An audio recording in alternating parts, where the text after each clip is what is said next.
भावनात्मक बुद्धिमत्ता का अर्थ केवल अपनी भावनाओं को पहचानना नहीं है, बल्कि उन्हें सही दिशा में मोड़ना भी है। जब हम अपने भीतर उठते विचारों और भावनाओं को समझते हैं, तो हम दूसरों के साथ बेहतर संवाद कर सकते हैं। यही गुण हमें मुश्किल समय में संभलना सिखाता है, रिश्तों को मजबूत करता है और हर चुनौती को अवसर में बदलने की प्रेरणा देता है। स्वयं को जानना ही सच्ची शक्ति की पहली सीढ़ी है। निराशा तब जन्म लेती है जब हमारी उम्मीदें और हकीकत आपस में टकरा जाती हैं। जब हम कुछ चाहते हैं लेकिन वो नहीं होता, तो क्या करें? पहचानिए, हाँ, मैं निराश हूं। लिखिए, अपनी निराशा को कागज पर उतारिए।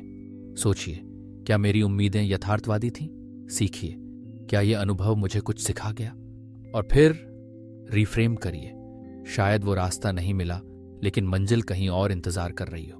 क्रोध, वो ज्वाला जो सही दिशा पाए तो बदलाव ला सकती है, लेकिन अगर बेकाबू हो जाए तो सब कुछ जला सकती है। रुको, जब क्रोध उभरे 10 तक गिनो, गहरी सांस लो, थोड़ी दूरी बना लो और फिर बोलो, लेकिन समझदारी से। तुम हमेशा मत कहो मुझे ऐसा महसूस हुआ जब। लिख डालो क्रोध को। कागज झेलेगा, लोग नहीं। डर, कभी अंधेरे का, कभी नाकामी का, कभी खो देने का। लेकिन याद रखो, डर भी हमारे भले के लिए पैदा हुआ है, हमें सचेत करने के लिए, सावधान करने के लिए। तो करो सामना, धीरे धीरे, एक कदम हर दिन। डर को नाम दो, यह असफलता का डर है, लोग क्या कहेंगे वाला डर है। कल्पना करो, अगर ये डर ना होता तो तुम क्या करते? गहरी सांस लो और आगे बढ़ो, क्योंकि डर तब तक बड़ा लगता है जब तक तुम उसका सामना नहीं करते। सभी भावनाओं के लिए कुछ साझा मंत्र, माइंडफुलनेस का अभ्यास करो। वर्तमान में जियो, जर्नल रखो, खुद से रोज संवाद करो, अपनों से बात करो, अकेले मत लड़ो, एक्सरसाइज करो, खाना ठीक रखो, नींद पूरी लो। शरीर को संभालोगे तो मन भी साथ देगा।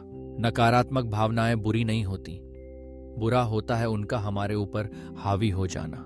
निराशा हमें योजना बदलने के लिए कहती है, क्रोध हमें न्याय की ओर ले जाता है और डर हमें साहसी बनने का मौका देता है। तो अगली बार जब निराशा मन को जकड़े या क्रोध उबाल मारने लगे या डर रास्ता रोके, तो एक पल ठहरिए, सांस लीजिए, सोचिए और खुद से कहिए, मैं इन भावनाओं का मालिक हूं, मैं इनके गुलाम नहीं। क्योंकि सच्चा साहस भावनाओं पर काबू पाने में है।